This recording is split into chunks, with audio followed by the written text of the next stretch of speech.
The light from the memory crystal slowly faded, leaving the old outpost quiet again. Dust floated in the air, soft and slow, as if time itself had stopped moving. Evan sat on the ground beside Larry, breathing hard.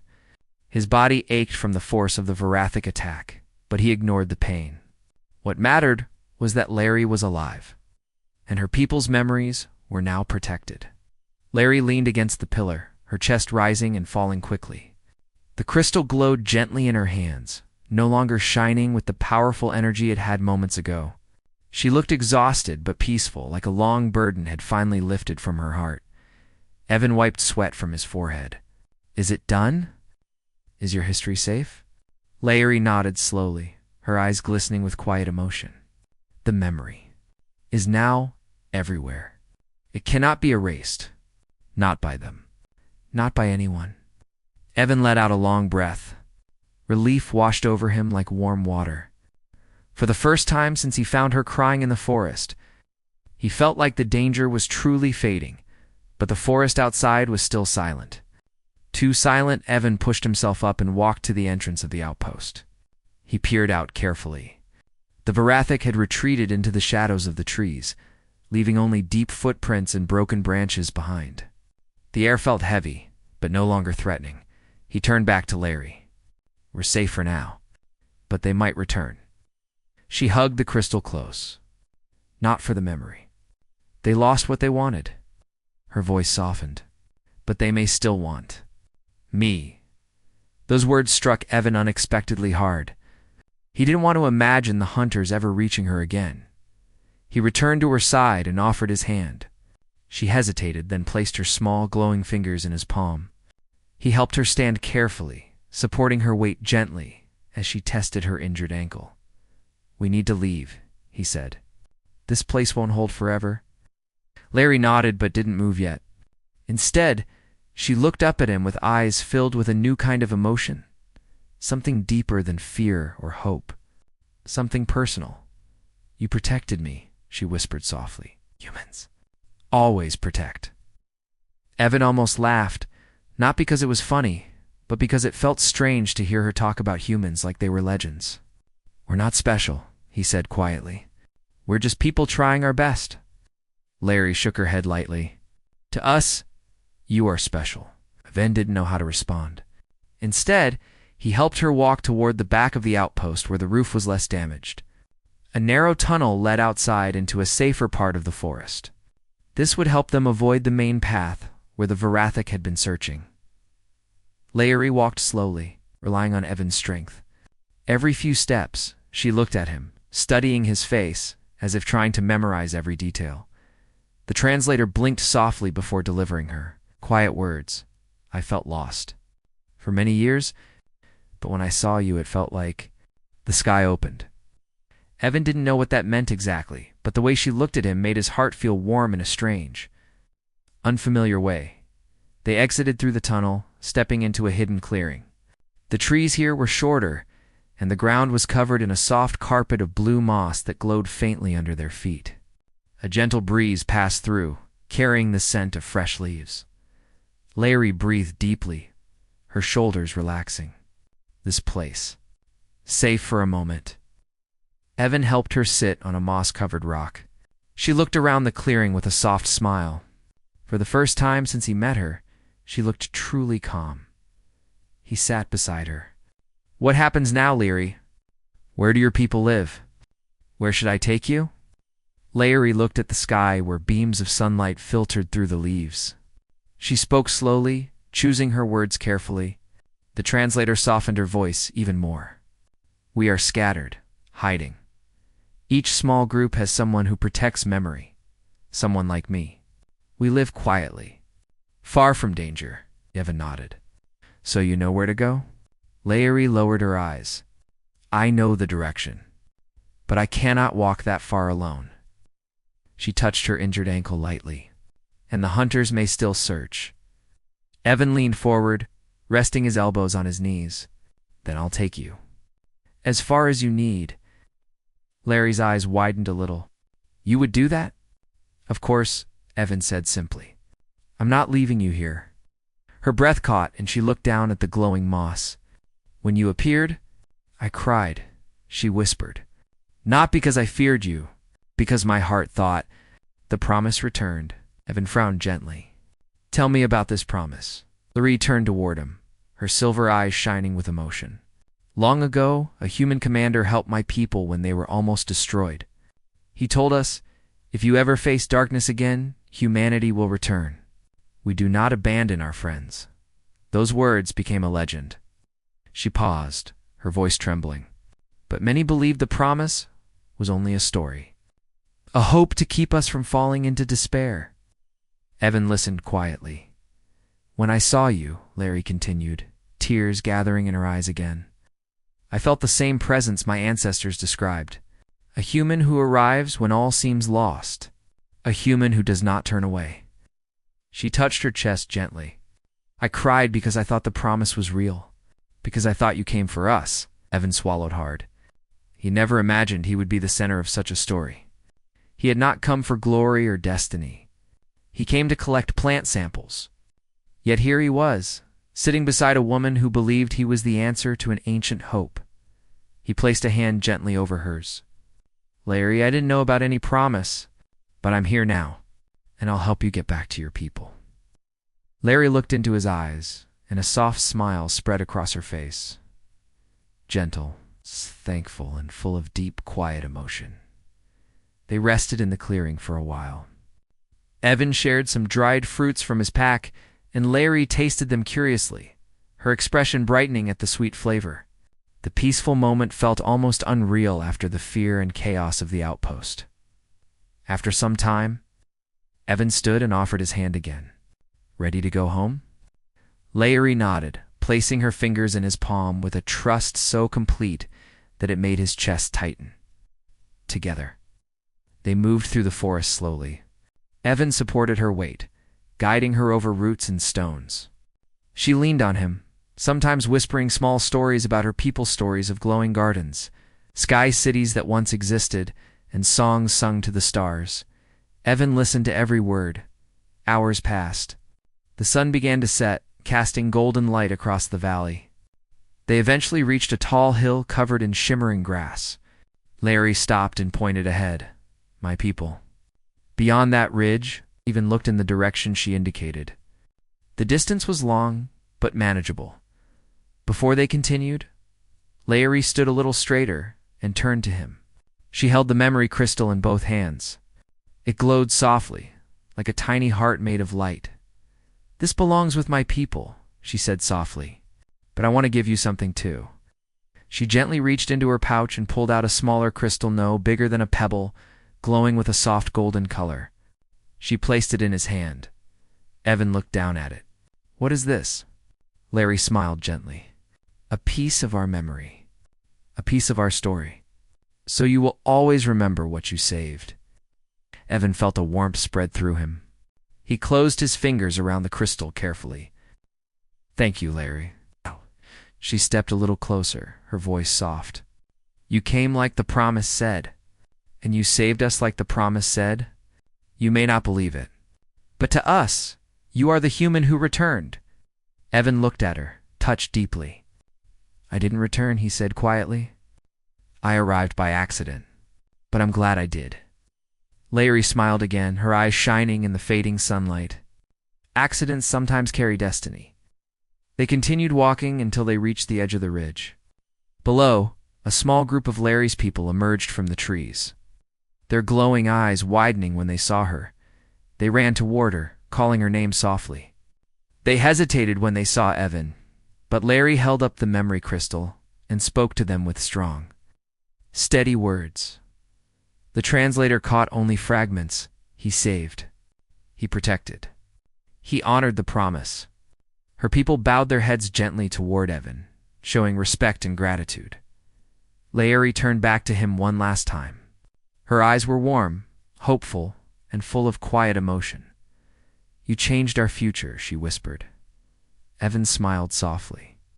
You changed mine too? As he walked back toward his ship, the golden crystal warm in his hand, he looked over his shoulder one last time. Larry stood among her people, smiling through peaceful tears. Her silver hair glowing in the last light of the Evan had arrived on Lyceranine as a simple explorer. He left as the human who kept a promise he never knew existed. The galaxy would remember what happened here, and so would he. Jace had been working on Orbital Station 8 for almost 7 months, yet the place still felt unreal to him. Every day he dealt with floating maintenance drones, humming energy pipes, and strange alien students wandering through the halls with glowing skin or feather-like hair. It was the kind of environment he once dreamed about when he used to stare at the night sky on Earth. Now it was his everyday life, though some days were far more tiring than he wished. That night was one of them. He returned to his shared dorm room long after most of the station had gone quiet.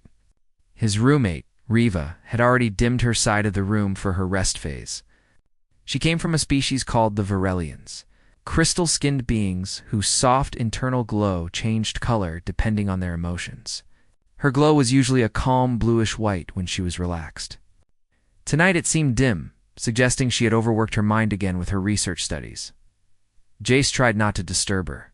He quietly removed his jacket, placed his tools on the desk, and laid down on his bed. He planned to check his messages, but he didn't even last a minute before drifting into sleep. His body was simply too tired. The hum of the ventilation system blended with the faint shimmer of Riva's resting glow, and the room settled into peaceful silence.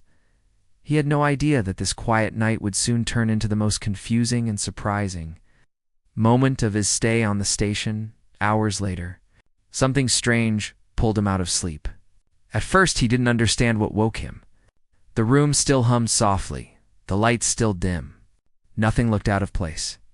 But a pale blue light seemed brighter than before, enough to make him blink as his eyes adjusted. He noticed a shape sitting at the edge of his bed. For a second, he thought he was dreaming. His mind was too foggy to process the situation. But as the figure came into focus, his heart jolted awake. It was Riva. She wasn't in her bed. She wasn't even standing across the room. She was sitting on his mattress. Her back slightly hunched, her hands trembling, and her glow flickering like a candle, struggling to stay alive. Jace froze. He didn't want to startle her, and he didn't want to assume anything. He pushed himself up slowly, careful not to move too close to her. "Riva," he whispered. She flinched at the sound of her name, as if she hadn't even realized he was awake. When she turned her head, her crystal-like eyes looked unfocused. Her glow faded for a moment, then brightened again unevenly. "Jace, Her voice cracked lightly. "I don't know how I got here." Her words made the air feel heavier. Virelians were calm, precise beings. They didn't wander in their sleep. They didn't lose control of their actions. Memory slips, the conditions she mentioned, were extremely rare, and usually only happened during extreme stress. Jace sat up a little more, but kept his voice gentle. "Did something scare you? Are you hurt?" "I don't know," she repeated, gripping the edge of his blanket as if trying to keep her hands still. "I went into my rest cycle. Then I felt something. Like a pull. I thought I was still dreaming. Then everything went empty in my mind." Her glow flickered again, and she looked ashamed. Virelians hated showing weakness. For Riva to admit confusion meant something serious was happening. Jace's concern grew. "It's okay. You don't have to explain yet. Just breathe slowly." She nodded, trying to steady herself. But before either of them could say anything else, the entire room vibrated, not a small shake. A deep rumble that made Jace grab the bed frame and Riva clutch her head as if it hurt her. The lights flashed red. An emergency alarm echoed through the hallway outside. "A loud automated voice crackled through the speakers. "Attention all residents. Unidentified energy spike detected in Sector 3. Please remain calm and await instructions." "Repeat, an identified energy spike detected." Riva immediately tensed. The color inside her body flickered wildly, switching from blue to a faint purple. Jace had learned enough about her species to know that purple meant fear. Another vibration shook the floor. Riva gasped and pressed her palms to her temples. "The pulse. It's inside my head. I felt it before. That's what pulled me." Jace moved closer, but stayed respectful of her space. "It's connected to what brought you here." She nodded quickly, breathing unevenly. "The energy. It reacted to me. Or I reacted to it. I don't know. But something is wrong. Very wrong. He could see she was struggling just to stay upright. Riva usually carried herself with quiet grace, but now she looked fragile. Like her own light was slipping away. "We need to get you checked by the infirmary," Jace said. "Come on, can you stand?" Riva hesitated but slowly rose to her feet. Her legs trembled, and Jace instinctively steadied her arm. For a moment she leaned against him, her glow flickering softer but steadier. As if the contact helped, they stepped into the hallway, which buzzed with confused residence humans. Aliens, robots, all moving in uncertain directions. Some people complained of dizziness. A few alien students sat against the wall, holding their heads like they felt a similar echo of the energy pulse. Riva clung to the wall as they walked, trying not to draw attention. Jace walked beside her, keeping pace with her slow steps. A human medic passed by and quickly pointed them toward the infirmary. When they reached it, the door slid open automatically, revealing a calm-looking doctor running several scanners over alien patients. When the doctor saw Riva's unstable glow, he guided her to a scanning chair. Riva sat down carefully while Jace stood close by. The doctor activated a gentle beam that passed through Riva's crystal-like body. Jace watched the screen nervously, hoping it wasn't anything severe. The readings, however, made the doctor's eyebrows rise. "This is unusual." Riva flinched. "What does it say?" "It looks like there's a signal bouncing inside your cellular structure. Not a natural one. Something external has triggered a resonance in your body." Jace frowned. "A resonance? Like she's absorbing something?" The doctor nodded. "Yes, but this type of energy isn't harmless. It's too sharp. It's disrupting her normal patterns. If it keeps pulsing, it may interfere with her memory, her coordination, everything." Riva's glow dimmed. "I felt it. Like something pushed me out of my rest phase." She looked at Jace with guilt, though she didn't need to. "That is how I ended up on your bed." Jace shook his head gently. "You don't need to apologize. You didn't choose it." The doctor continued examining the data. "This energy spike came from somewhere inside the station, not from space. That makes it even stranger. It means something internal, activated, something that wasn't supposed to." Jace's curiosity sparked. "We can check the engineering logs. I have clearance to access some of them." Riva stood slowly, steadier now, but still unsure. "I should go too. The signal might get worse if I stay in one place." The doctor hesitated, but eventually nodded. "Go, but be careful. And if her glow drops any further, bring her back immediately." Jace promised they would return. They walked toward the engineering hub. As they moved deeper into the station, the lights flickered, and the floor vibration returned for a brief moment. Riva winced and grabbed her chest, feeling the pulse hit her again. Jace supported her shoulder until it passed. When they reached the terminal, Jace quickly scanned the logs. His eyes widened. "Riva, look at this." She leaned closer, trying to read through her discomfort. A forgotten maintenance area Sector 3B had activated an old experimental core, a device left unused for decades. The system had flagged it as inactive for years, yet suddenly it turned on by itself, sending out unstable energy waves. "This frequency," Riva whispered, "it's close to the natural resonance of my species. That's why it pulled me.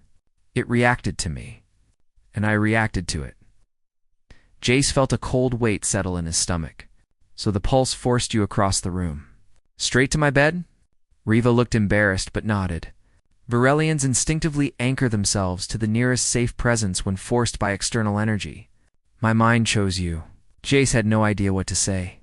He wasn't sure what shocked him, or the fact that the mysterious core dragged her out of sleep, or the fact that she instinctively considered him a safe presence. Before he could respond, the lights flickered again. The next pulse was stronger. Riva nearly collapsed. Jace caught her quickly and held her upright, feeling her trembling against him. "We can't stay here. That core won't stop. It might get worse." Riva breathed shakily, her glow pulsing weakly. "If the frequency increases, I may lose control again, and the station could suffer serious damage." Jace looked toward the sealed maintenance area on the map. Then, we need to go there. We need to shut it down before it harms you. Or anyone else. Riva nodded slowly, leaning on him for support. There was fear in her eyes, but also trust. The night that began with confusion was now pulling them toward a mystery no one else wanted to touch, and neither of them knew just how much that choice would change their lives. Lyra woke slowly the next morning, blinking against the soft light inside the human medical room. For a few seconds, she didn't remember where she was. The ceiling above her was unfamiliar. It's made of white panels with gentle lights instead of the crystal skylights of her home world. She inhaled shakily, expecting the scent of smoke, fire, and collapsing stone. Instead, she smelled clean air, faint medicine, and something warm nearby. When she looked to her right, she saw the human soldier sitting on a chair, leaning slightly forward, with tired eyes half closed. Ethan. Hale had stayed the whole night.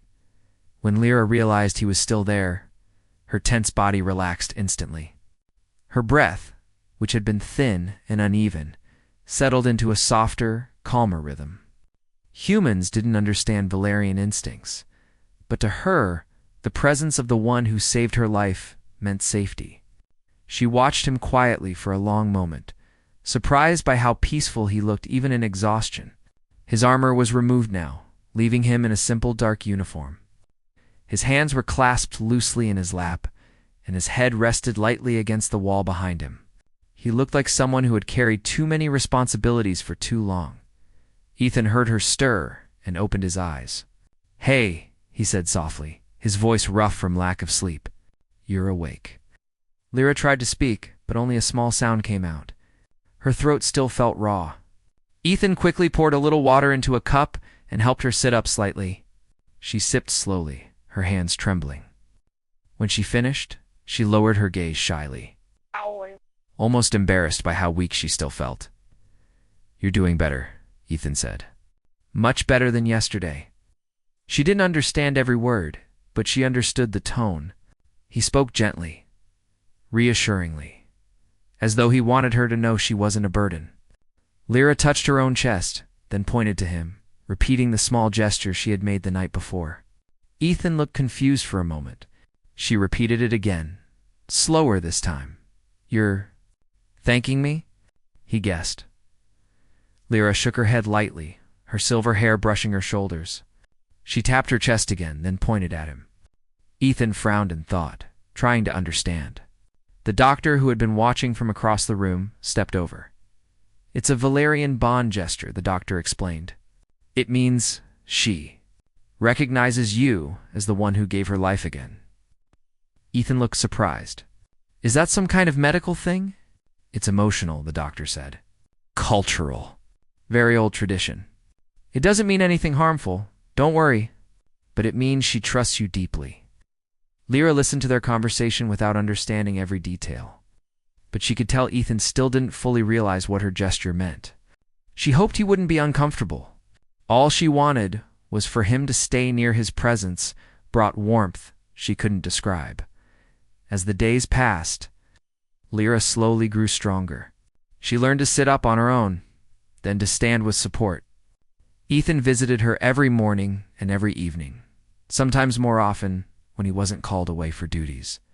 He brought her warm meals, soft blankets, and even a small data pad loaded with images of peaceful places, forests, oceans, sunsets. Lyra studied the pictures carefully, fascinated by human landscapes that looked nothing like her world of crystal mountains and glowing rivers. She also began learning simple human words. She listened to how Ethan pronounced them and copied the sounds with careful effort. "Water. Safe, friend.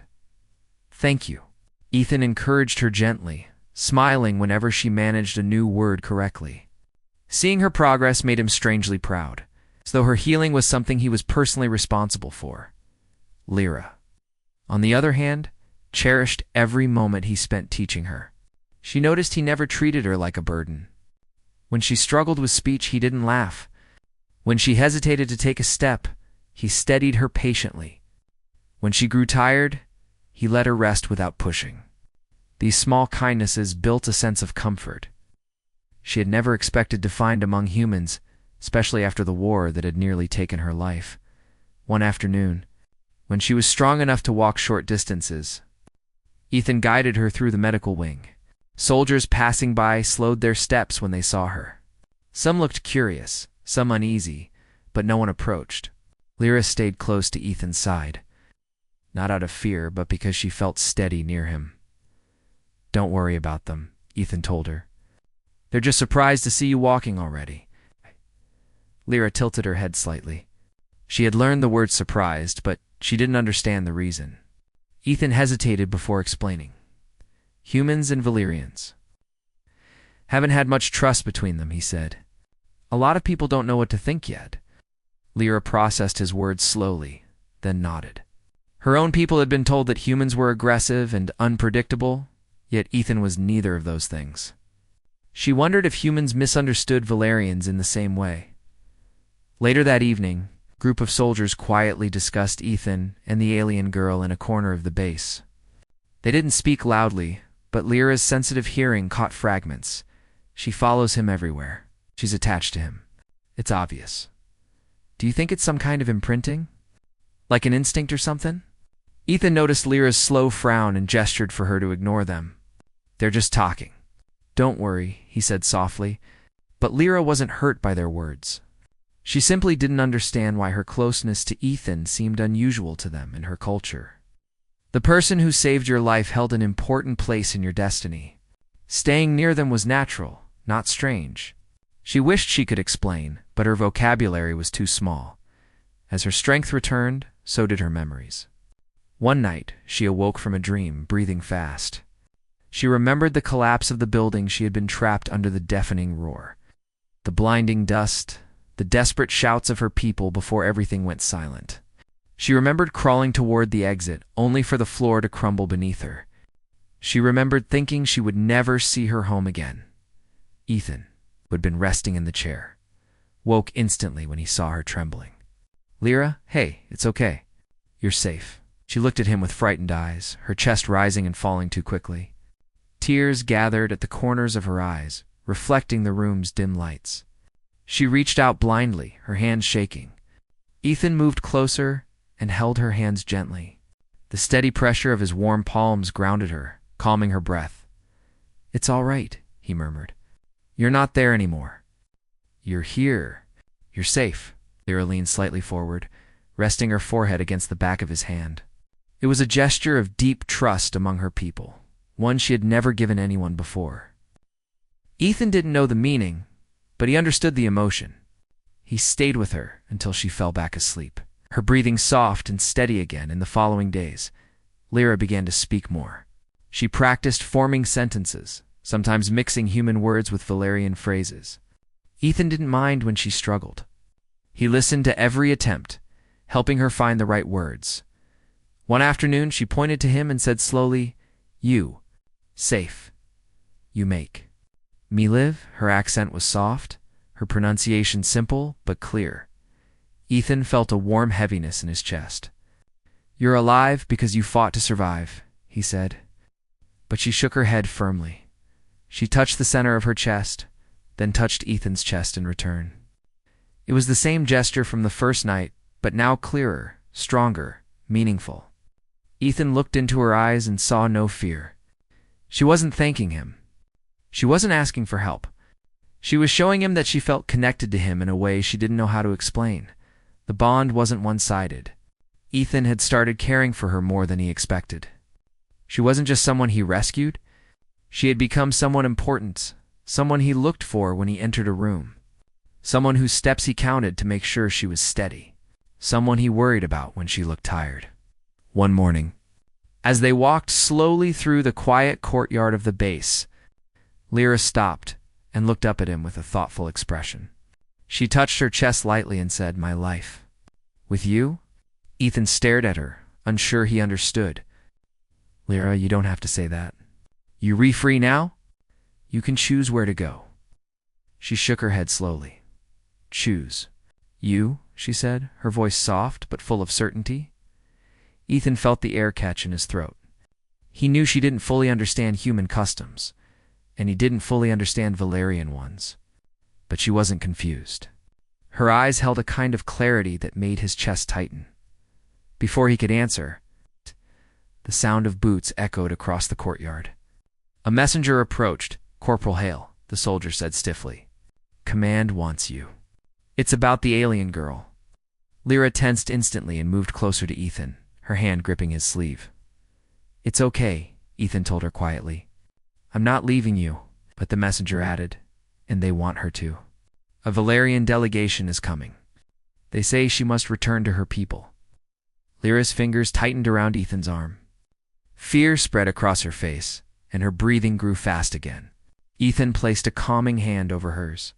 "Don't worry," he said gently, though he wasn't sure what would happen. "We'll figure it out." Lyra shook her head desperately. "No. Stay with you." Pulled away from the one person who made her feel alive again, Ethan stood beside her, feeling the weight of the moment settle heavily around them. The war might have ended, but a new conflict was about to begin, one not fought with weapons, but with decisions, culture, and the bond between a human soldier and the alien girl who trusted him more than an